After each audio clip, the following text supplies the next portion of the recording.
Good morning. Let's start the business meeting with Pledge of Allegiance.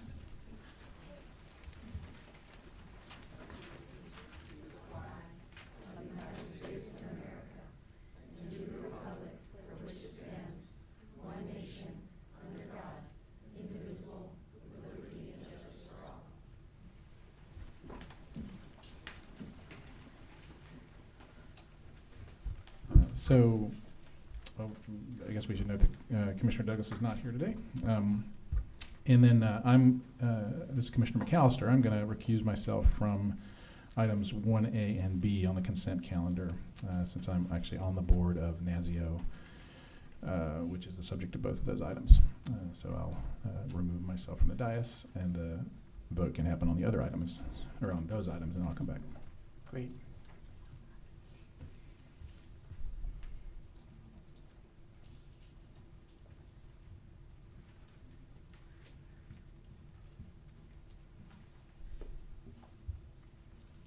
So let's take up the consent items A and B.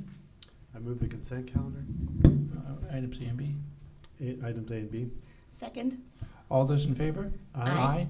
So that item passes 3-0. We have Commissioner McAllister recusing himself, and Commissioner Douglas is not here. So let's go on to consent calendars, items C and D. I move the consent calendar items C and D. Second. All those in favor? Aye. Aye. So this item passes 4-0. Let's go on to item 2.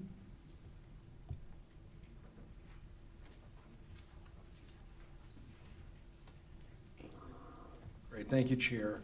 I have the great pleasure of introducing Dan Kim. He is the Director of the Department of General Services, where he has served since May of 2015 when Governor Brown appointed him to that slot.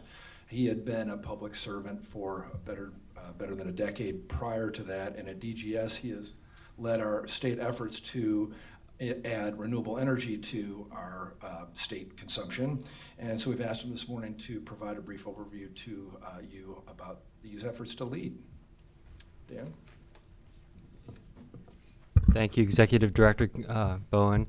Good morning, Commissioners. Again, I'm Dan Kim, Director of DGS. I want to thank you for giving me this opportunity this morning. First, I want to say that the CEC has been making some amazing strides with respect to state energy policy and initiatives. So I want to be able to share with you some of the ways that DGS and CEC are walking the talk and making sure that we as a state lead by example, especially with our own facilities. So first, let me speak to what we're doing with respect to our state buildings. As you know, Executive Order B 1812 established an aggressive zero net energy goal for state buildings. With respect to new construction, 50% of new buildings were to be ZNE after 2020 and 100% by 2025. It's very ambitious. It's really daunting given the additional costs associated with ZNE related construction. And there is no way that at our current rate we would be achieving these ZNE goals. As of 2016, 0% of new construction was being built to ZNE standards in the state, despite the fact that we had the executive order. But we've turned things around. As of last year, we issued a new statewide policy with our Management Memo 1704, which established a ZNE first approach. Essentially, we are defaulting new state construction to be ZNE. This is the first statewide policy of its kind that we're aware of in the nation. We built our first ZNE building for DMV in 2016. DMV has since committed to making all of its buildings ZNE. Part of the reason why is that they realize that the ongoing operating costs associated with their new building is so much lower that I think the ROI was within 3 years in terms of the additional costs of construction relative to the reduction in energy costs. Existing buildings, though, the Executive Order B 1812 had really challenging goals for our existing buildings. By 2025, the state's goal was that 50% of state buildings should be ZNE. Now, mind you, we have 18 million square feet of state buildings that we operate. As of last year, 0% were ZNE. And that's to be understood given that we have huge deferred maintenance challenges with respect to our buildings, billions of dollars in deferred maintenance. So in many cases, we're making trade-offs between do we do energy efficiency or do we do carpeting or other functions. That said, as of today, 21% of our existing DGS buildings, that's about 3.8 million square feet, are ZNE. By the end of 2018, our goal is to have 25% of our existing buildings be ZNE. That's 4.5 million square feet. So how have we done this? We took a two-pronged approach. One is looked at efficiency first. How can we retrofit existing buildings to be as efficient as possible? We got legislation enacted to enable us to do ESCOs, which are speeding up some of our energy retrofit efforts. But energy efficiency alone was not going to get us to our target goals. So we had to shift our paradigm. And we really looked at renewables. How could we partner with utilities to do on-site and off-site renewables? For on-site renewables, we've developed power purchase agreements in buildings where the site conditions are favorable. And as a result, to date, we have generated 15 gigawatt hours of energy annually this way. More significantly, we've entered into a power purchase agreement with SMUD for off-site community renewables. This has been even more cost-effective. Through our solar share PPA with SMUD, we're generating 39 megawatts of energy, which is powering most of the state buildings in Sacramento.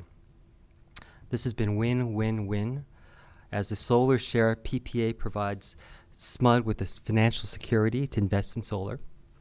It's enabled DGS to make its buildings ZNE with minimal retrofit costs. And it's going to enable DGS to generate $30 million in energy savings over the lifetime of our PPA with SMUD. Now, I mentioned our ZNE approach has been two-pronged, generating energy efficiency where we can and then applying these renewable allocations to DGS buildings that are ZNE ready or close to being ZNE ready. The CEC building actually falls under that group, and I want to commend all of you for walking the talk. You're the first building to fully operationalize a sophisticated monitoring-based commissioning system, and that's going to help lower your energy use. So thank you for your efforts in that area. What's next for DGS? We share your goals in terms of reducing greenhouse gas emissions. That's the ultimate goal for us. And to this end, we want to work closely with CEC to determine how best to operationalize that in our own facilities. We appreciate the great partnership that we have with you, and we will continue to ensure that in addition to setting great policy for California, that we lead by example with our own facilities and other functions that we have in DGS. And just a final note, I want to mention that we are approaching greenhouse gas reduction in multiple angles. And just a few examples include our efforts through our Division of State Architects, which actually does a plan review for all school construction.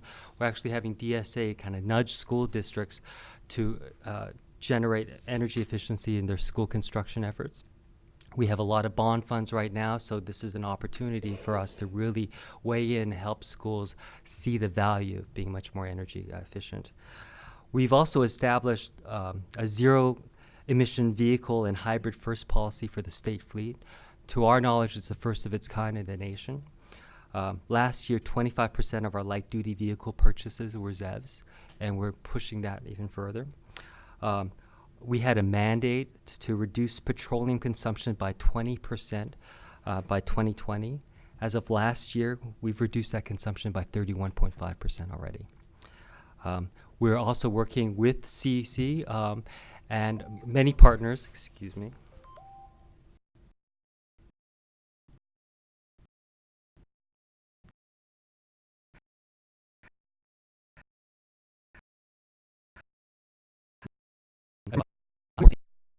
Can purchase electric buses, have economies of scale, and then they can flood the market in that sense. And then after that, we're going to be working on school buses to see how we can get electric buses there as well. We've made a lot of progress with your help, but we have much to do. Thank you. Okay, so here. Just a question for you, Director Kim. First of all, let me thank you on behalf of all of us for your dedication, and Nancy's and the rest of your team are doing incredible work. I know how passionate and focused you are, and I think this is exactly the right course to be on. I had a question about, the chair and Commissioner Scott and others have really been terrific about focusing us on the transportation piece of the climate pollution problem. And if you could go a little deeper on the ways in which we can leverage what we're doing. For example, when you're procuring electric vehicles or electric buses, or is there a way to couple that with other city governments that are doing the same, or other private sector partners to get costs down? And then around electric vehicle charging infrastructure, what is your thinking and your plans around that for state facilities? So as far as the buses, for example, we notified a number of the agencies that we were going to go ahead and do an electric bus procurement. And as a result, I believe LA County stopped their procurement efforts and said they would partner with us because we really want to generate that economy of scale. Now, it's going to take a little more time because all the different transit agencies have different requirements, so we're trying to come up with something that meets everyone's needs. But we're really, really excited about that opportunity. As far as the EV charging, I think that's really challenging. The cost for charging is significant. What we have explored, we haven't been able to delve deeper into this, but for example, if we can purchase charging through some kind of scale, maybe if we can reduce the charging costs, that could help us in many ways. Nancy Ander, our Deputy Director of Sustainability, might be able to speak more to that. Morning, Commissioners. I'm Nancy Ander. So we're right now we're installing level 1s and level 2s. We're looking at level 3s as well. I think one of the big opportunities we're trying to leverage is the utility incentives and incentives from settlements from Electrify America as well as EVgo. So we're trying to get the most bang for our buck, but we're definitely putting those in. We're at the cutting edge, if you will, at the bleeding edge. So we're learning lessons as we go. We're not as smooth as we always want to be because we're learning as we go, but I think we've made some huge progress. We're targeting several thousand assessments just this year, and we anticipate being able to put in infrastructure, several hundred infrastructure by the end of the year. I was just going to follow up on the electric bus purchases. Last time I was in Guangzhou, I met with the World Bank, and one of their officials had been in charge of a program that World Bank was working with the Federal Department of Transportation on a program to encourage the purchase of electric buses. Obviously, since the change of administration, the federal government has dropped out of that program. But we can send you the name. He's actually located in Beijing. But perhaps there's a way that World Bank can help you on some of the purchases there. That would be great. Thank you, Commissioner. Thank you, Director Kim. That was keeps going off on me. I wanted to break out into applause, but nobody followed my lead. So, anyway, no offense. But we had Nancy over not too long ago to give a talk about all the great things you were doing. And I think it was really wonderful for staff to see that and really sort of, have a tangible kind of connection with a sister agency and seeing everything, how we're working together and just how leadership is happening across the state. It's not just this building, it's really a broader thing. And then I also wanted to give you all kudos for the Million Lamp Challenge and starting on getting that procurement moving forward. I don't know, for those who don't know, there's a effort UC and DGS to just do massive procurement along the lines we were just talking about for transportation, but use massive scale procurement to get costs down. And uniform quality, move the marketplace really, and what better purchaser than the state to really get that volume. So just a couple of other examples, and then also thanks for our chargers and also helping us shepherd the building process through the lead process, which is our next item. So I just want to say thanks on all those fronts. Thank you, Commissioner.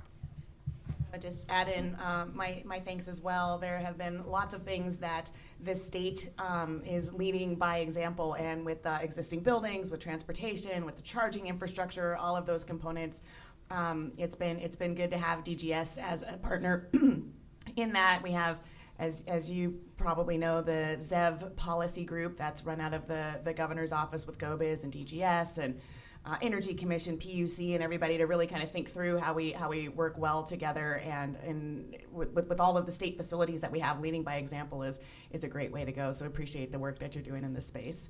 And Thank I you, concur with Commissioner McAllister. Your work does deserve a round of applause. Thank you. Appreciate it. Thank you. Thanks. Let's go on to item 3.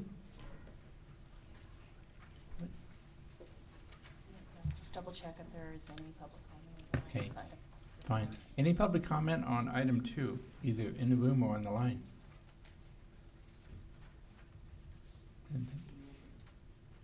So let's go to 3.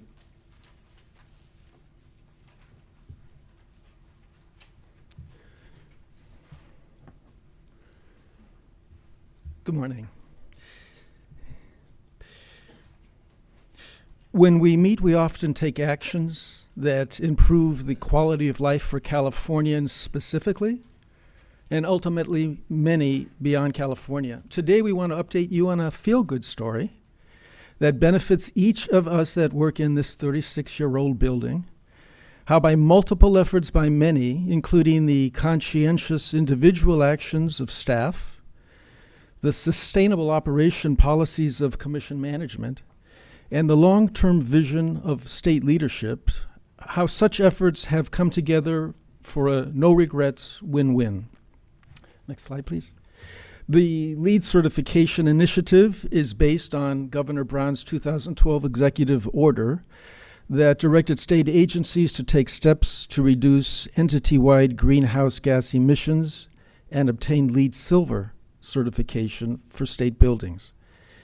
LEED is the acronym for Leadership in Energy and Environmental Design, and is a rating system devised by the United States Green Building Council, which is a nonprofit organization that promotes sustainability in building design, construction, and operation, and that is used to evaluate the environmental performance of a building and to encourage sustainable design. Next slide, please. As Director Kim just mentioned, this building is one of the first state buildings to participate in a new monitoring-based continuous commissioning program. This effort allows building operators to monitor and improve the building's equipment and energy use over time using cutting-edge technology. The MBCX software also calculates the Energy Star portfolio score on a monthly basis using the last 36 months worth of data. An Energy Star rating of 69 is a prerequisite for LEED, and the CC's current Energy Star rating is 82 that you can see displayed on the monitor every day. Shows it there. Next slide, please. So the LEED Green Building Rating System for existing buildings in operations and maintenance is a set of 6 categories of performance standards used to certify the operations and maintenance of existing buildings. The intent is to promote high performance and healthful and environmentally sound practices in buildings.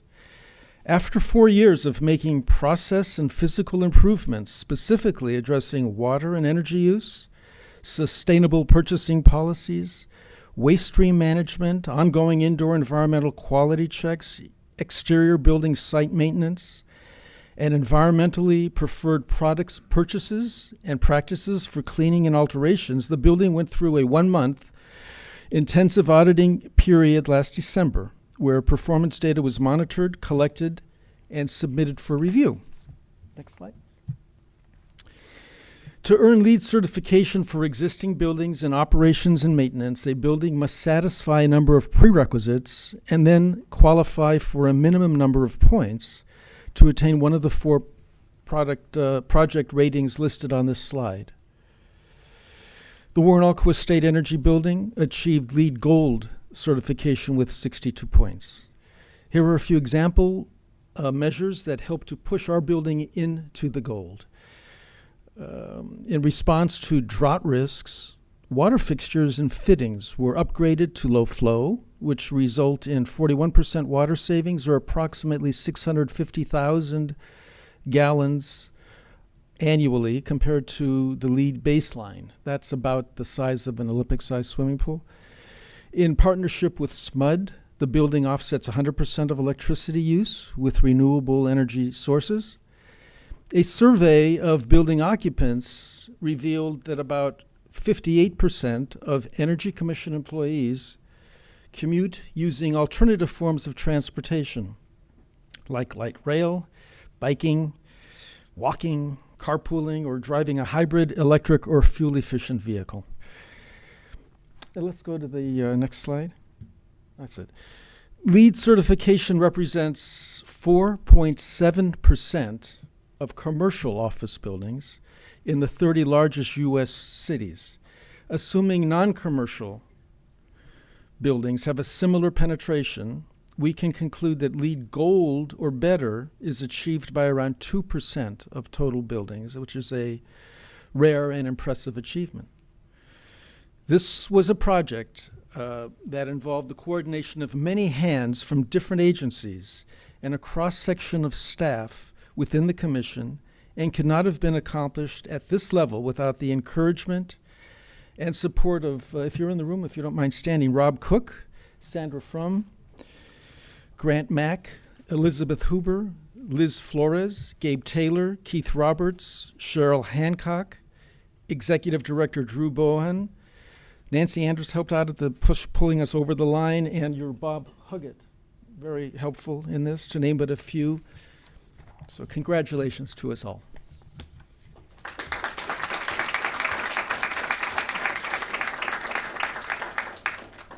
Thank you. Thanks for that effort to all of you.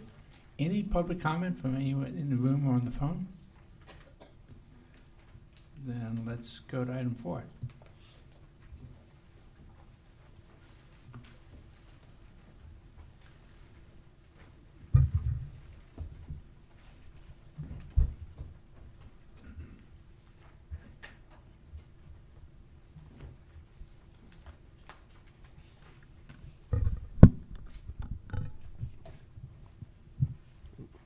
Hi, good morning, Chair and Commissioners. My name is Carlos Baez. I'm from the Appliances Office within the Efficiency Division.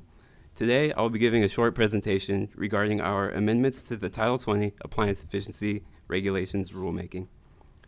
This is essentially a cleanup of the regulations. The proposed amendments are significant in that this is the first rulemaking of this type since 2014 and cover a broad range of changes from format updates to incorporating federal rules. Next slide, please. On January 13th, 2016, the Energy Commission ordered a rulemaking proceeding to make clarifying amendments to Title 20 that do not change underlying efficiency standards. On March 30th, 2018, the Energy Commission published the Notice of Public Action, the initial statement of reasons, and the proposed regulatory language, which started the 45-day comment period. And on April 24th, 2018, CEC staff hosted a public workshop for this rulemaking. This rulemaking covers the entire Title 20 Appliance Efficiency Regulations from Section 1601 through 1609. The purpose is to provide clarification, improve readability, and reflect current laws in effect. This rulemaking proposes no changes to the underlying energy and water efficiency standards. Next slide, please. Now, changes to reflect federal law. Regarding these changes, we are adding and amending definitions, test procedures, and energy performance standards in accordance with federal law currently in effect. Compliance with federal requirements is mandatory regardless if they are or are not shown in Title 20. These amendments are necessary for clarification purposes.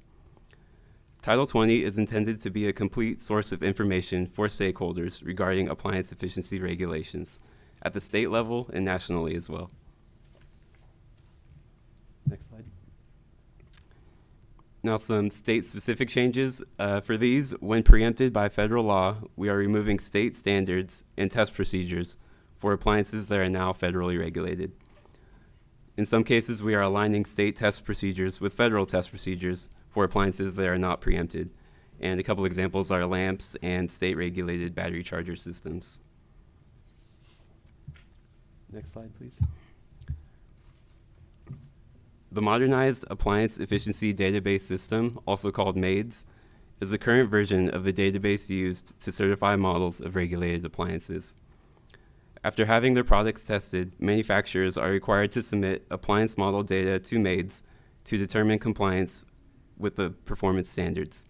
Certification to MAIDS is required before a regulated product can be sold or offered for sale in California.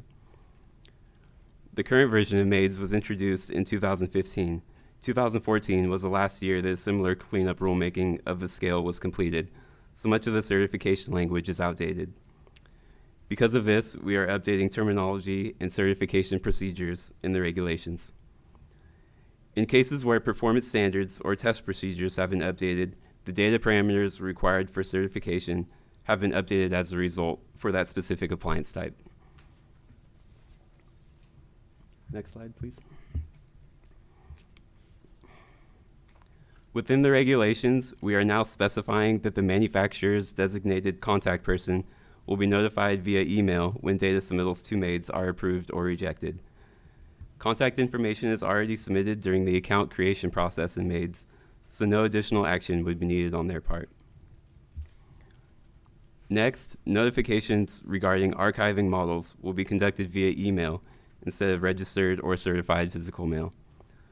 Models are archived when a new standard or test procedure goes into effect for that appliance type. We send notifications to manufacturers to inform them that their models will be archived. It can involve hundreds or sometimes thousands of individual manufacturers depending on the appliance type. This is a change we have really been looking forward to. This will lead to a monetary savings on paper and postage. Sending certified mail can be very expensive. And we have found communication through email to be more effective than physical mail in terms of response rate. Next slide, please. In conclusion, this rulemaking will improve accuracy, update standards and procedures, improve compliance, and make implementation nimble. We received comments on our 15-day language express terms, which stated concerns over our addition of the federal test method for air compressors. The proposed amendments to the appliance efficiency regulations include definitions and test procedures for compressors that are currently reflected in the Code of Federal Regulations and that are currently in effect. Staff would like to emphasize the following points. First, the proposed scope in Section 1601 covers federally regulated commercial and industrial air compressors. Under the definitions in Section 1602 of the Appliance Efficiency Regulations, to be considered federally regulated commercial and industrial equipment, both a federal test method and a federal standard must exist for that appliance type. A federal test method exists for compressors. However, there are no federal standards for these products. Because of this, compressors do not meet the criteria to be considered federally regulated under the Appliance Efficiency Regulations. Therefore, there are no requirements that need to be met for this appliance type because they are not in the scope of our regulations. Second, staff has proposed language in sections 1606A and 1608A that make explicit that air compressors would be exempt from the certification requirements. Third, if DOE were to adopt federal standards for compressors, then they would be federally regulated and within our scope. However, because proposed language in section 1606A states that compressors are exempt from certification, there would be no obligation for compressor certification unless this language is modified in a future rulemaking. Last, we have another docket open where Energy Commission may consider whether to adopt state standards for compressors. Docket number 18AAER05 is an appropriate place to raise issues related to definitions, certifications, and efficiency standards for compressors. Staff recommends the adoption of this rulemaking. The proposed amendments will provide manufacturers and other stakeholders with an accurate and complete version of Title 20, which will assist in compliance with the various appliance efficiency standards that affect them. Next slide. All right, thank you for your time. We would be happy to answer any questions. Thank you. Let's start with public comment. I believe our first speaker is from Mayhem.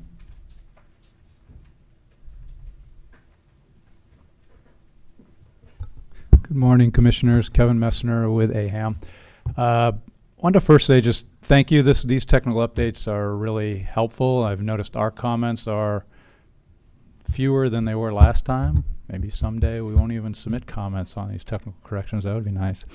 The first issue, I just wanted to raise two issues. One is on the battery chargers. This is not a substantive issue, and staff has explained it well. There is another rulemaking that deals with the BC marking. This doesn't have that in it.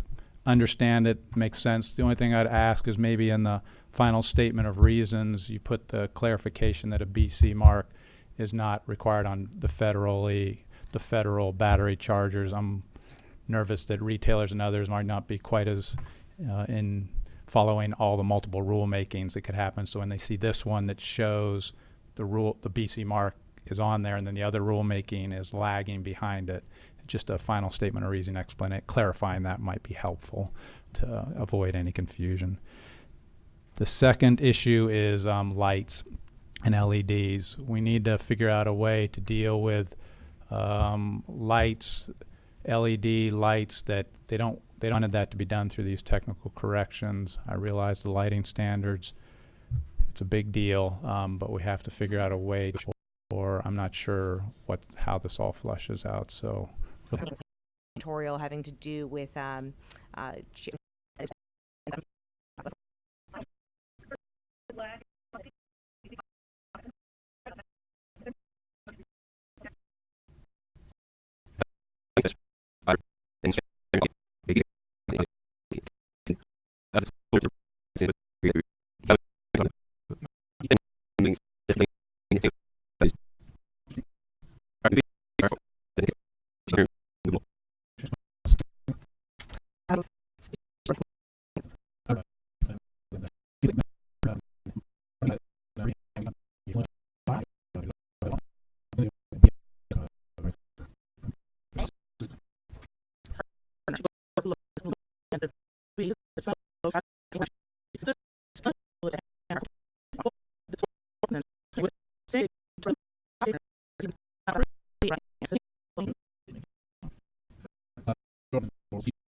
Second? All those in favor? Aye. This item also passes 4-0. Thanks.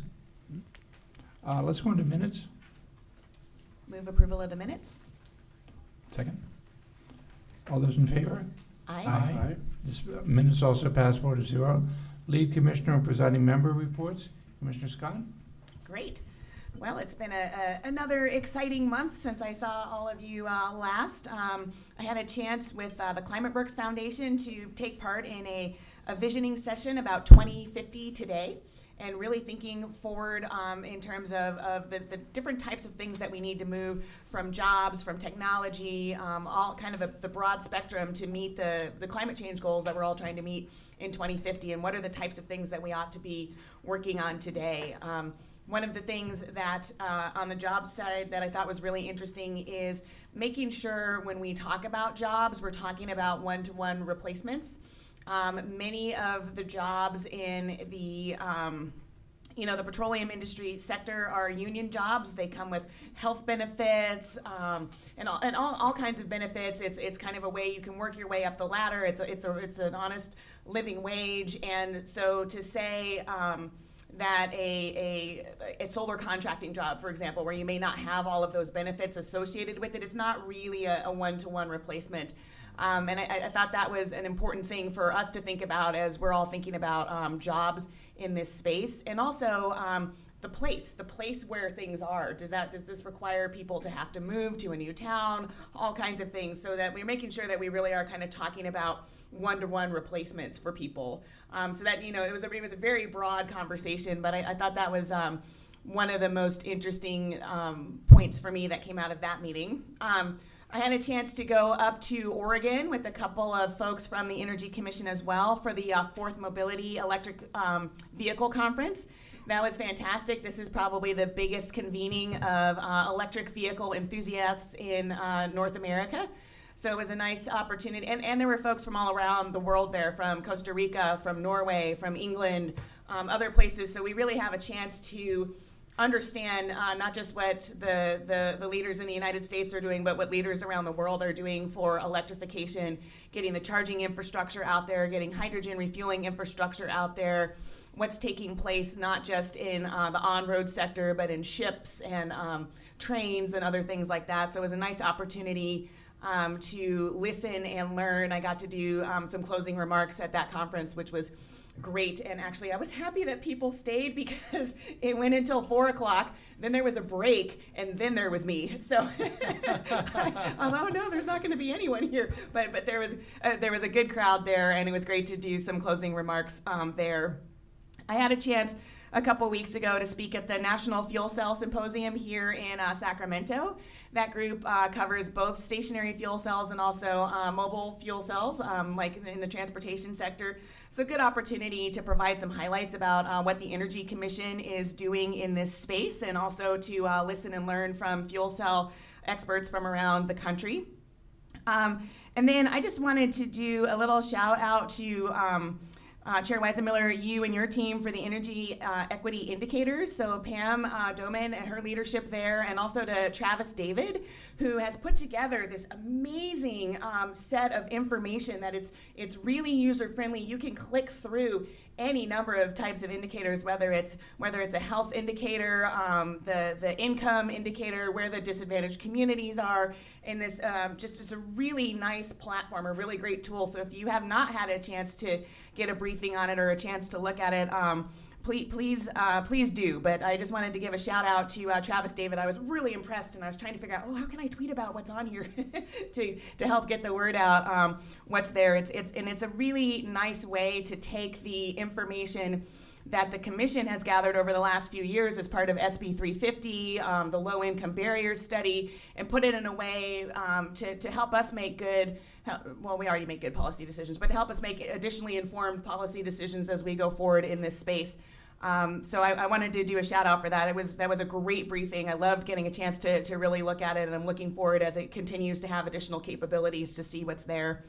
And then I think that I introduced you to my interns, Adriana Gomez and Claire Sugihara, last time, but I also wanted to make note that Michelle Solomon, she's there in the yellow, is here as well. She's one of the Stanford interns, and she's doing some work with me on electric vehicle charging infrastructure and mapping that and really putting together all of the different efforts around the state to in a tangible form to see what's going on out there. So I'm delighted to have her, and delighted to have the other two interns in my office this summer as well. So welcome. That's my update. Awesome. Let's see, I just have a few things. Yesterday, actually, I had the opportunity to go down to LA at the invitation of the LA Business Council and gave them a talk mostly focused on the building standards. There's a lot of interest there on the building standards that we approved last business meeting. Lots of interest fairly broadly in those standards, but LA is a group that I certainly want to keep informed about that. And took advantage of the trip to go down to LACI, the LA Innovation Center, or LA Clean Tech Innovation Center. And was just incredibly impressed. I don't know if you all have had the chance to tour, but boy, they've got some good stuff going on. And just Fred Walty is now kind of taking that and moving around the world, trying to put together a consortium of these similar innovative centers. And I think there's just a lot of good that's going to come from that. And just the education that he's providing people of like, what is innovation? It's not.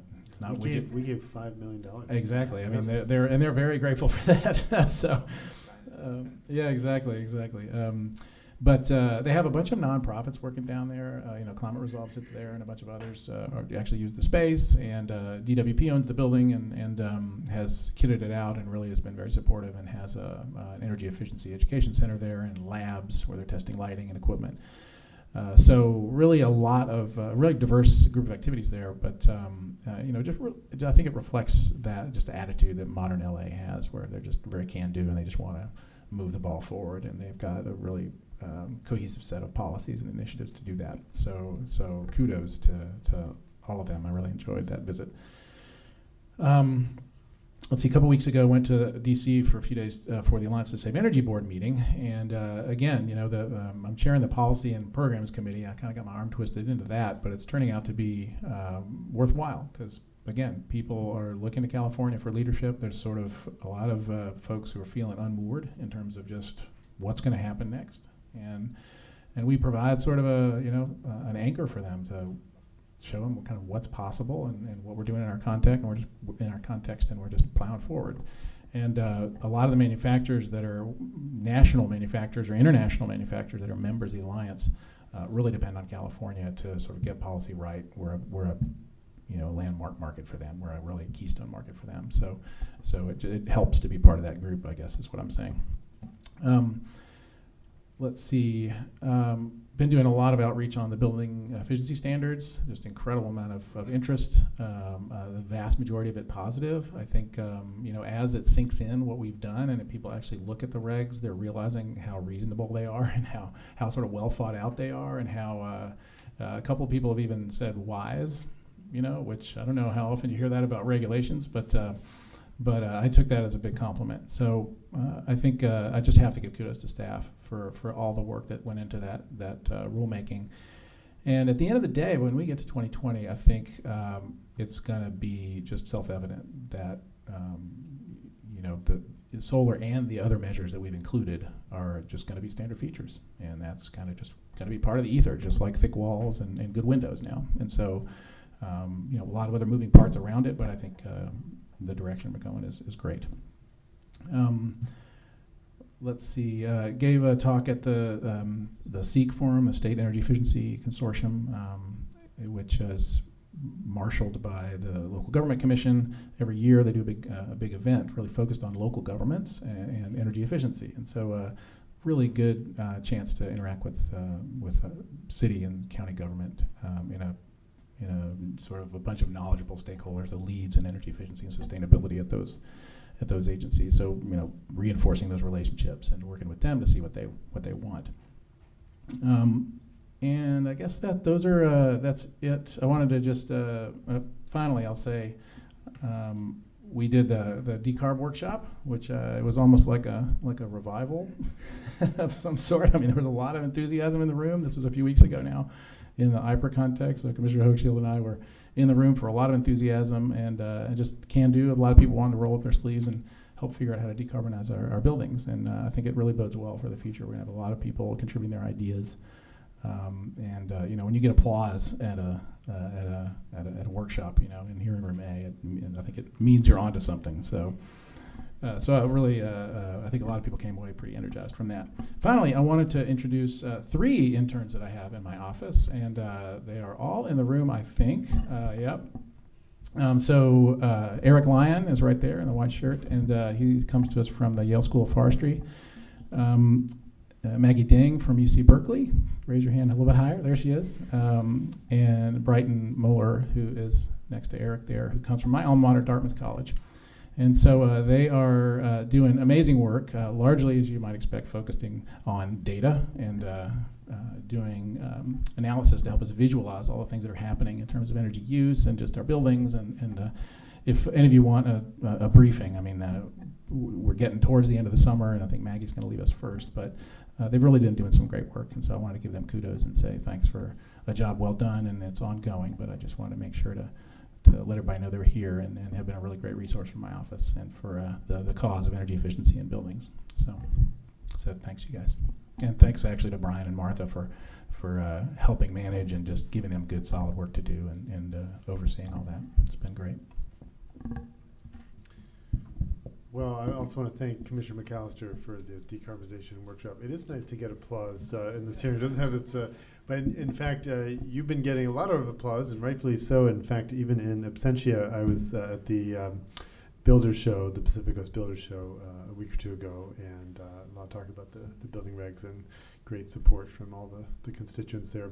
One thing Commissioner McAllister and I are going to be doing later this month is a wrap-up ceremony for the New Solar Homes program, which we're going to do at UC Davis, West Village, and just commemorate all the hard work that's gone into that from all the stakeholders and the staff as we've now closed that program last month to new applicants, and it really was the glide path that helped us get to where we are today with the code, and it's worth commemorating. So inspired by Commissioner Scott's 10-year anniversary event for the ARFVTP, we'll be doing this this month for that, the New Solar Homes program.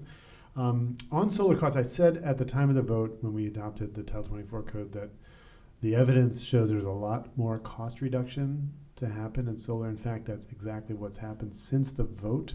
The price of solar in the market has continued to fall.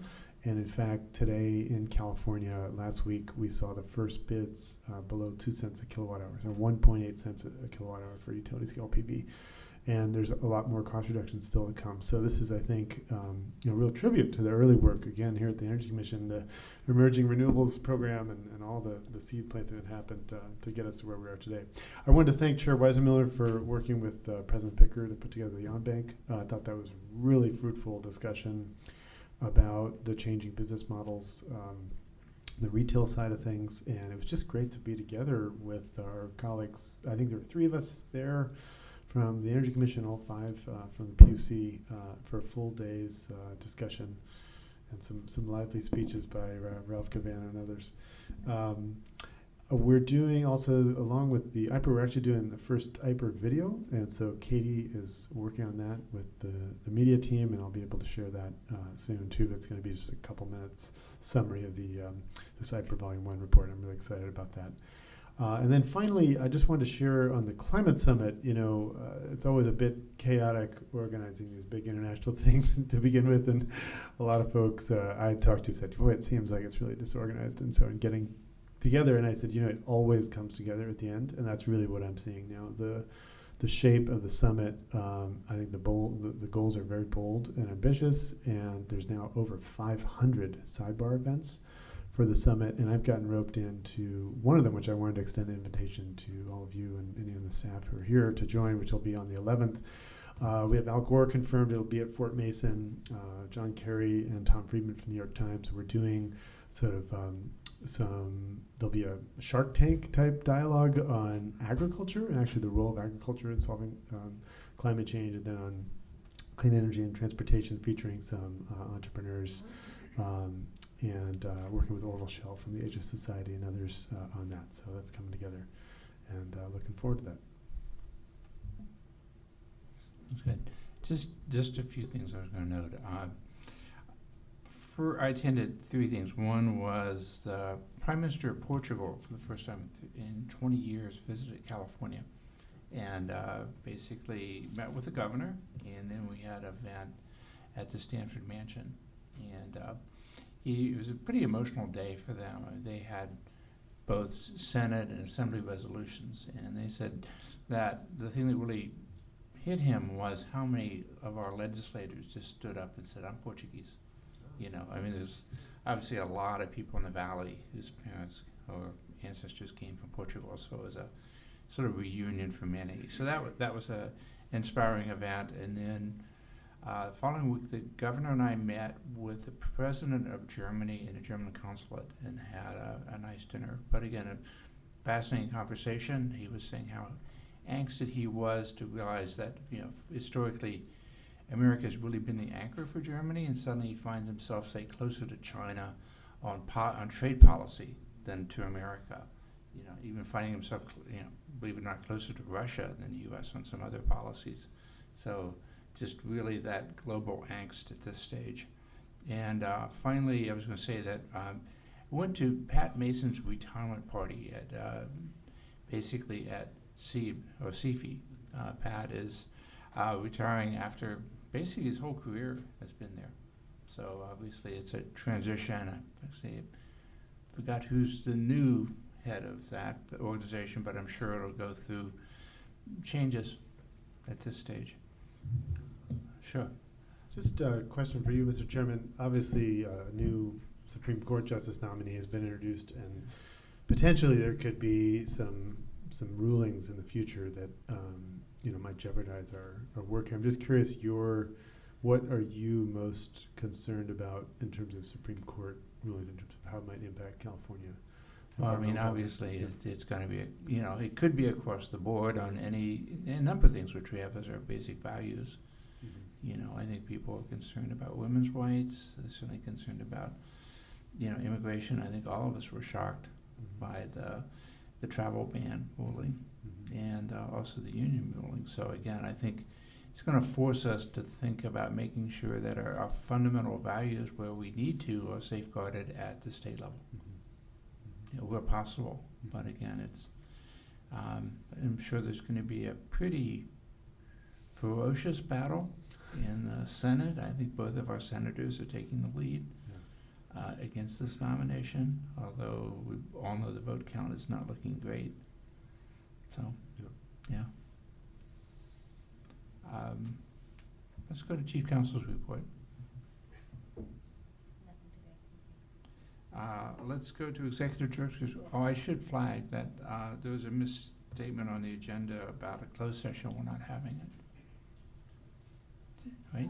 Yes, so we have a default agenda that we typically identify in advance, and then if it comes about that we will be going to closed session, we usually identify which item on the agenda, and so you're correct. Even though there are things listed under item 11, we will not be going into closed session on any of those items today. Right. I just want to make sure that the public was aware of that. So let's go to Executive Director report. Thank you, Chair. Just like to give you a couple-minute overview of the budget. A couple months ago at a business meeting, I presented to you about the status of our budget and some concerns, and I want to report some good news this morning. Governor Brown signed his last budget 2 weeks ago today at the end of June. This is the 2018-2019 budget, and it is, by way of brief history, when he took office in 2011, he inherited a $25.4 billion deficit. He leaves office with a fully funded rainy day fund, which is just shy of $14 billion, so it's a pretty major turnaround in just 8 years. The budget he signed a couple weeks ago is $201 billion. We are a relatively small fraction of that. Our total budget is $535.5 million. And I'm not going to go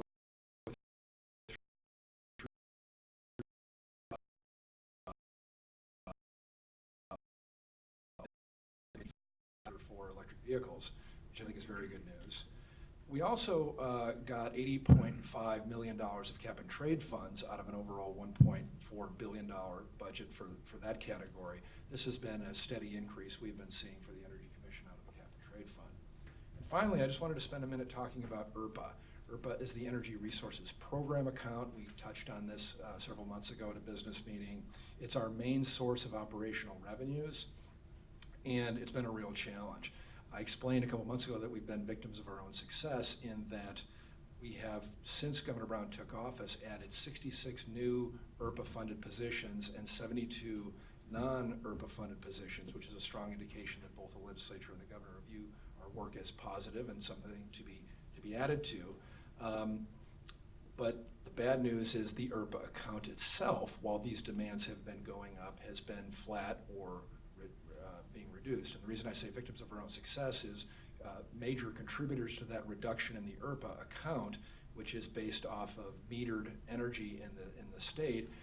So as folks use energy, metered electricity only. We don't get, there's no that's gas right. at That's all, right. Metered electricity. Thank you. And as metered electricity goes down in the state, so go the ERPA revenues. And the work of we do on conservation, particularly energy efficiency, puts downward pressure on that account. Similarly, behind the meter, renewable energy, particularly rooftop solar, is not metered and therefore is not part of the calculus that goes into the revenue stream that we get to run a significant amount of our operations. I also want to say, nevertheless, we've been aware of this for the last several years, and we have reduced our expenditures, our budget by $25 million in operational expenditures. So we have been taking a lot of action to try to address this problem. Nevertheless, we were still left with, despite those actions, a $15 million approximate structural deficit between the amount of revenues being brought in on an annual basis into the IRPA account and the amount that the legislature was appropriating from that account. The very good news that I'm here to tell you today is that we worked closely with the legislature and have reduced that structural deficit to a number of about $3 to $4 million. So this isn't, it's been eliminated, but it's been greatly reduced, and we are continuing to look for ways to save money. Staff throughout the organization has done a tremendous job stepping up. It's caused pain and dislocation in some instances, but folks have stepped up and really rolled up their sleeves and worked on this. The legislature in this last budget bill said we need to provide supplemental reporting language again next year, which we will. We did this this year. At the legislature's request, we will do so again next year. But we think through some additional measures we're looking at, we'll be able to close the deficit altogether. Thank you. Yeah, I just wanted to supplement that with a shout out to Saul Gomez and John Laird for helping us and deal with these issues. Let's go into the public advisory report.